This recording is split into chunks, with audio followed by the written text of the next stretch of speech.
Hello and welcome to Thoughts from the Green Room, the interview series with your host, Geoff Mays. And in studio with me today is Francoise Balthazar, the very talented and gorgeous. I love this purple today. I really do. I commented on it earlier about how it pops, and I'm confident that the audience will see this great pop. But in terms of popping, let's introduce you to anybody who's watching who doesn't know you already. You ready for it? Sure, yeah. Thank you, Geoff. You're welcome. I'm glad to have you here, Francoise. So, first off, ladies and gentlemen, you should know that Francoise has distinguished herself in interpreting many varied roles, both classical and contemporary. I'm going to give you a list here, because this stuff is amazing. You're known for inhabiting, I love this, known for inhabiting some of the most iconic and intensely dramatic roles in theater. Most recently, of course, is the role of Felicity in the acclaimed Colleen Wagner genocide play. That was done, it's called The Living. And that was done up at the Theater Center. Yeah. Right? Yeah. This is one of my personal favorites that I read and wished I had have seen. Truthfully, I did not make it, unfortunately, but you played the role, the classic role of Dave Moss in Mamet's Glengarry Glen Ross. Yeah, indeed I did. Yeah. At the Red Sandcastle. It was an incredible experience. And that venue's so intimate. It's so intimate. And having an all-female cast, it was just wow. Such an incredible experience. That would have been. Yeah, it was like a built-in hook. And we attracted so many people to come and see that show. And it was directed by the incredible Anita LaSelva, who is wonderful at really contemporizing and modernizing plays to make them extremely relevant. Absolutely. So, absolutely. Yeah. Anita's a wonderful lady. Yeah. And in addition to the things I've already mentioned would stand out in and to themselves, there are many other notable highlights, which include the lead role of Akandra in The Illusion, through the Young Company at Stratford Festival. Yes. Right? The nurse in Romeo and Juliet, and that was in the Minack Theatre in actual England. You got to do Shakespeare in England. I got to do Shakespeare in England. Yeah, it was. That was a high point. Yeah, beautiful theatre built out of the rock. In Cornwall, England, 90-degree drop. The background was the English Channel. Just absolutely gorgeous. So wow. It was a treat. Wow. And in addition to all of that, among many other Shakespeare that you've done, I'm going to highlight one or two more here. You've also done main stage at Stratford, Ontario. I did, yeah. What was that role for? It was for the role of Helena. I was understudying Sheila McCarthy at the time, who, these are long contracts, as we know in Stratford, yeah. So they're about 10-month contracts, and she got a film at the end of the season, so I had to go on for 8 performances for her, and it was, again, incredible. Wonderful cast, Confiore as Oberon, Lucy Peacock as Titania, directed by Joel Dowling, Stephanie Morgenstern was Hermia, so it was such just a incredible Sitting experience. Among distinguished people, of course, distinguished yourself and well deserving of it. Absolutely. Again, highlights here, folks. These are highlights. This isn't the whole reel. This is just highlights. We go forward off of that. You've done Bravo, I can't even say it, Calpurnia, yeah. and Bravo TV's Julius Caesar. Yeah. Les Marquis de Mertreuil. La Marquise de Mertreuil. Yes, Thank you very much. And Dangerously as well. So that's the Glenn Close role. If you've Yes. if your viewers have seen the film, it's the Glenn Close role in the film. So it's a wonderfully delicious, salaciously. It's a power role. Power role. It yeah, is absolutely a power role. Very powerful. It's my role. favorite play of all time. Is it really? It's a wonderful script. Christopher Hampton, brilliant script. Absolutely. Yeah. Just thinking, the only other play that I think I love more is Charles Dickens' any adaptation of A Christmas Carol, but that's another story. Other than that, that's definitely my favorite play of all time and movie. And The Witch in Into the Woods. Yes, I did that when I was in theater school. Kelly Robinson directed, and he is a master at Sondheim. So another incredible experience doing a very, very difficult musical. Absolutely. Theater show. A very distinguished list of highlights. Highlights, folks. I stress that because this lady's list of actual resume longer than my arm. I couldn't take the time and spend everything just doing that. Now, you've been singled out as an outstanding performer in the Toronto Fringe Festival 2 consecutive years by Now Magazine. And What were those roles? The first one was Lucrezia Borgia, which I'm about to reinterpret in a revisioned version, which is opening this week. And the second one was an all-female production of Richard III, in which I played the title role of Richard. So, again, just I'm so fortunate to play these incredibly powerful and visceral and intense characters. I'm really very, very blessed to have done that. And deserving. I've said it once, I've said it twice now. Very deserving. I've known you for some time, and you're deserving of all these roles, these credits. And you've mentioned Lucrezia. Yeah, Lucrezia Borgia, yeah. And I'm going to ask you very briefly to tell us a nutshell, because that's our main focus today, is speaking about this and the production of Bella Donna that's coming up. So give us some information about Bella Donna. We'll put a pin in it for a moment, because you've also segued us into some of the questions I have already with the power of these roles you've done, Richard III being one of them. So let's jump in there. Bella Donna, what's coming up? Bella Donna, so passion, poison, dirty politics, people. Bella Donna has it all. It's a salaciously dark take, modern take on the Borgias, the original crime family. So if you're interested in sex, intrigue, politics, history of any kind, you will love this show, and we would love for you to join us. It opens May 17th and runs to June 1st at the Tarragon Theatre. And bring your friends, bring your inappropriate friends. Bring them all, inappropriate or not. And that information, of course, I'll mention again at the end of the show, but we'll also tag it in the credit roll at the end so that you can take it down and make sure you get there, because it will be a show worth seeing. Putting a pin in that, because we're going to talk about that a little bit more. Sure. I want them and me to know more about this role, this production that's coming up. But before we go there, I want to carry on with some of these highlights and dig in a little bit and find out a little bit more. Sure. You have, well, I guess the first question that really sits with me, you do big, powerful roles. We start off here with this. You're known for inhabiting some of the most iconic roles in theater, right? Like, these are huge pieces. What draws you to them? It's a great question. I would say that I love exploring the dark side of the human psyche. I've always been fascinated by that. I love unearthing the root cause or the wounding that causes these characters to be driven and ambitious and powerful. The other thing I find fascinating about these characters is usually, not always, but usually, they're quite intelligent, and their strategic thinking is just so focused and detailed. And I'm fascinated with that aspect too. And usually somewhere along the journey, they get to unleash these darker emotions, which I find very freeing, exciting, and wonderful experience as an actor to be able to go to those places. Now, you've said something interesting in there to me that I think, and correct me if I'm wrong, many of these roles sit in the category of the villain, correct? Quote unquote around villain, because they're not that black and white, right? No. Right? But Richard III is sort of known as the villain. Well, he's the ultimate. Yeah, he's the ultimate villain for sure. The Marquise de Merteuil. She would be considered a villain as well. Right. It's true. So by no means universally across the roles you've played, but you said that they are strategic in their thinking. Yes. And at some point, often in the journey, they get to unleash their power, their strategicness, all of that all comes out. Right? Yeah. Do you think that those qualities that draw you to these roles are characteristic as a stereotype of the villain? Oh, that's a good question. I don't think that they are. No, I don't think that they are.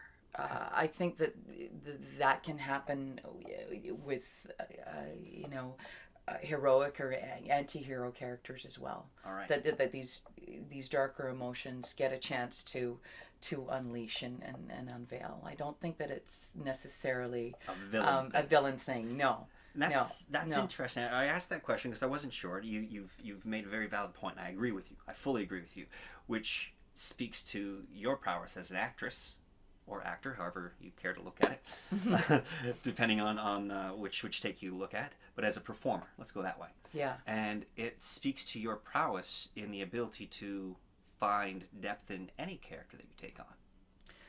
Well, yes, as an actor, I always search for that, of course. Right. You want to hit profundity so that you actually um,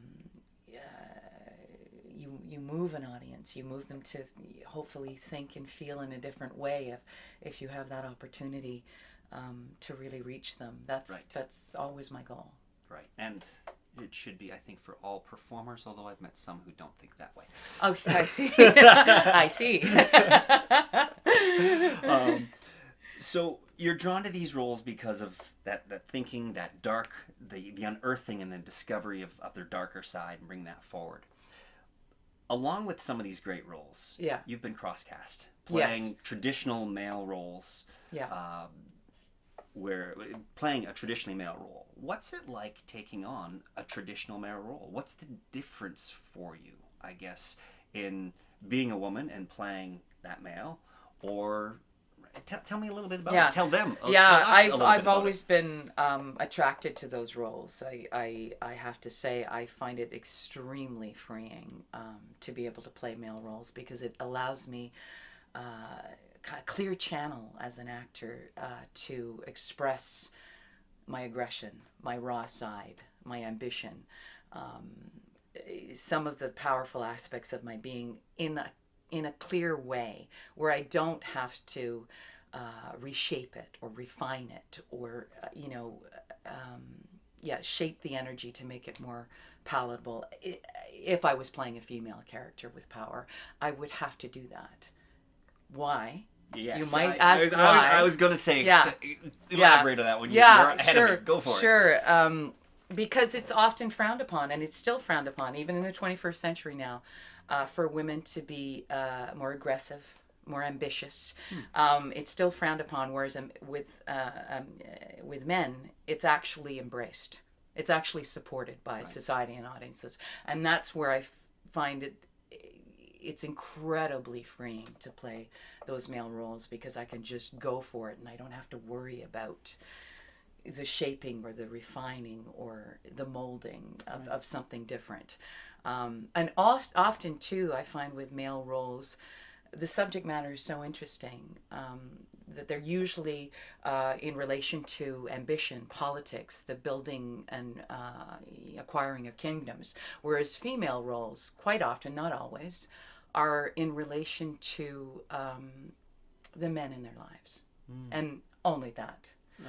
So I've been very drawn to these characters, and let's face it, Geoff, a lot of these characters that I really love to play, that are dark, intense, and powerful, and have that incredible life force, are written for men. Yeah, absolutely Are written for men. And that I don't want to digress too far, but I do want to digress briefly with you around that thought, because that speaks to, of course, the stereotypical and honestly true power structure of society as a whole for many centuries, dominated by male, right? Mm-hmm. We're slowly, with Me Too movement and things of that nature, starting to see a shift in that. I think it's appropriate and important for there to become an equality across the board with everything we do, universally. I'm not saying just in theater, just in the arts, across the board. Do you think with these slowly shifting, or have you yet seen, have you yet seen new roles coming forward with women put into those power positions? Well, it's an interesting question. And I'm going to relate it to the role I'm doing now. Okay, please. Because there's been a great evolution. I played Lucrezia Borgia about 10 years ago. And it's a wonderful role. It's a wonderful, complex role. She's notoriously the greatest scandalized and scapegoated woman in history. Mm-hmm. And she was scapegoated by the enemies of her family and used and abused for political power by her family itself. So we have this story of this woman who is very limited by the patriarchal system, the religion, the societal norms of her time. And now that I'm reprising the role what's so interesting about this version is that it's been greatly revised, and the wonderful Anita La Selva, our Gino Wilkinson Award-winning director, is a champion of female empowerment. So she has pushed and dramaturged for major revisions on top of the revisions David Copeland had already done to integrate this theme of female empowerment. So we actually see an evolution of Lucrezia Borgia brought into the 21st century, and that story of the female empowerment, that she somehow, given her limitations, reclaims her power and becomes a great political leader, political leader, patron of the arts, administrator in her own right. Right. So in a sense, this role is so relevant now, and I'm so excited about doing it because of the Me Too movement. I think it's extremely relevant that women discover and integrate stories like Lucrezia Borgia, women who did empower themselves despite the limitations of their times and came out on top. Right. She's a master of turning events to her own advantage and playing a man's game better than a man. So very much. I think you're touching on a very powerful response to the question that this one character is potentially a forerunner of a shift in art and culture, at least, where we're starting to see women balanced out in portrayal. Right. Potentially. Right. Yeah, potentially. Hopefully, right? I mean, we're kind of at the embryonic beginning stages, but I mean, this is certainly a first-hand experience of why I'm so excited to take this on again, and it's an entirely different play, and a different approach and a new take, and the fact that it's modern, I think, is going to be very relevant to audiences. Anita has this idea of even, seeing Lucrezia and Alfonso Desi, her husband, as a modern day power couple like the Clintons. Right. And why do power couples stay together despite their indiscretions? Mm-hmm.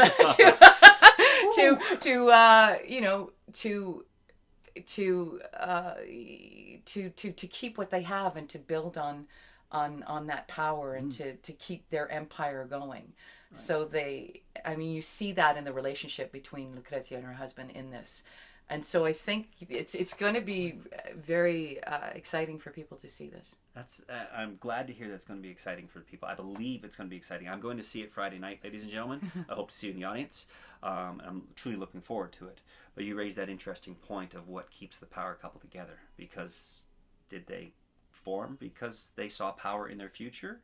Did they form because everything was good and they moved forward? I can go on for days, but that's not about you or us here. So let's leave that thought hanging out there for our audience to think about. Yeah, and some of those questions will be answered in the play, by the way. Definitely, another reason to go and see it, ladies and gentlemen.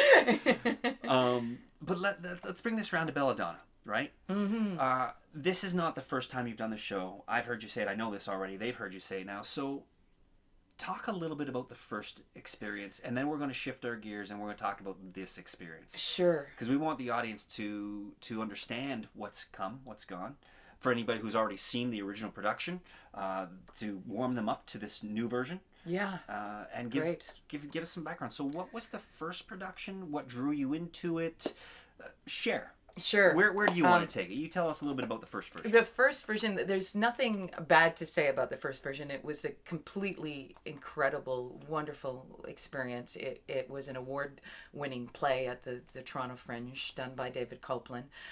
Sue Minor asked me to take on the role of Lucrezia Borgia. So, again, iconic, notorious role of Lucrezia Borgia in this very wonderfully dark black comedy send-up, really, of the Borgias that incorporates the mythology and some of the true history of Lucrezia Borgia. So all in all, it was very irreverent. It was a sexy show.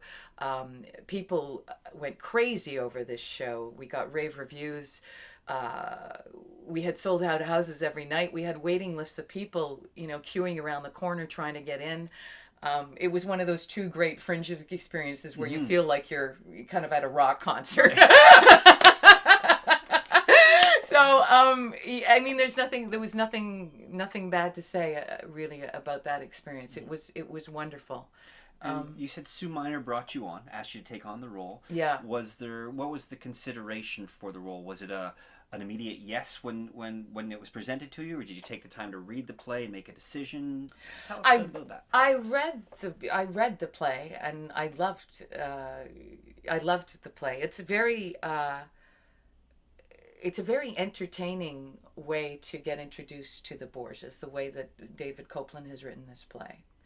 I know that he was originally inspired by the Victor Hugo play Lucrèce Borgia, which is a tragedy.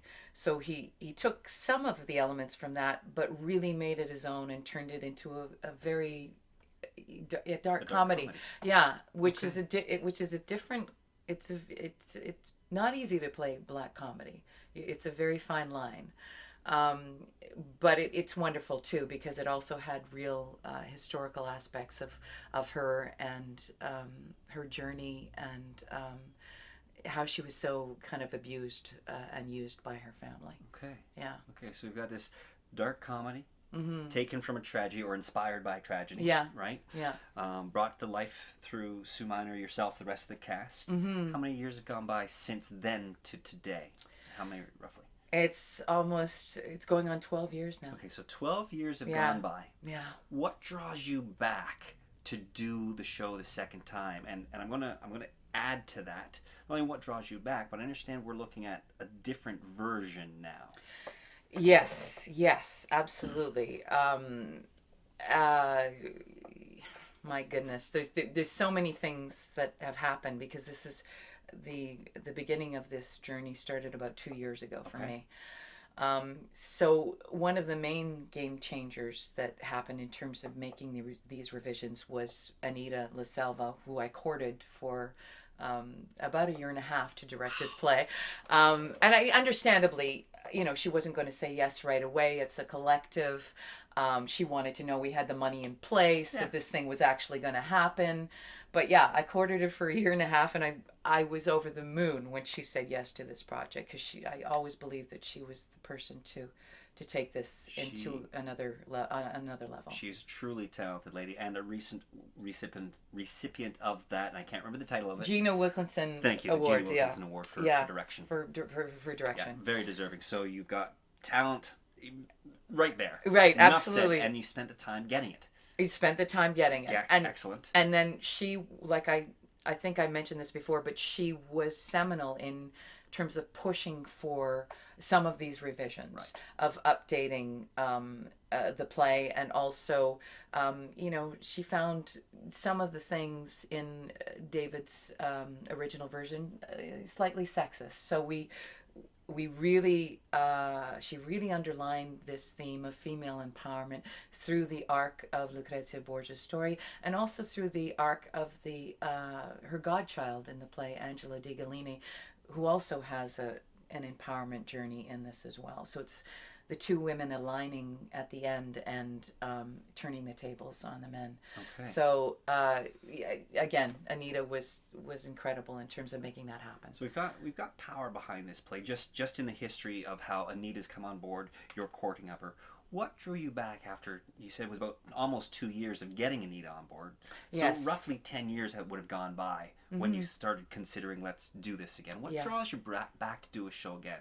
And I asked that question this way, I throw it at the audience. As an actor myself, I've been asked to do a show again, but it's a remount because it's popular, and like 6 weeks later they're saying, can we do an extra couple shows? That's an easy yes. Yeah. We're talking 10 years to bring something back to life. What's that draw? Well, partly the draw was, which I mentioned before, I was always fascinated by the story of Lucrezia Borgia. How, if you read some of her biographies recently, that she was incredibly, horribly scapegoated. She was truly the black sheep Borgia. None of the stories were true. Right. It was the enemies of her family. And they did it to her because she was a woman. because she was a woman. She was an easy target. Right. She didn't have armies. She didn't have men. She didn't have, people going to garrote people for her. She was an easy target. So the fact that, you read these histories of her and that she was really quite gracious and affable and was a great leader in her own right, in terms of her duchy in Ferrara, and the people loved her, and she was a great administrator, and she rose above all of this crap that was thrown at her, in a time that was very limiting for women.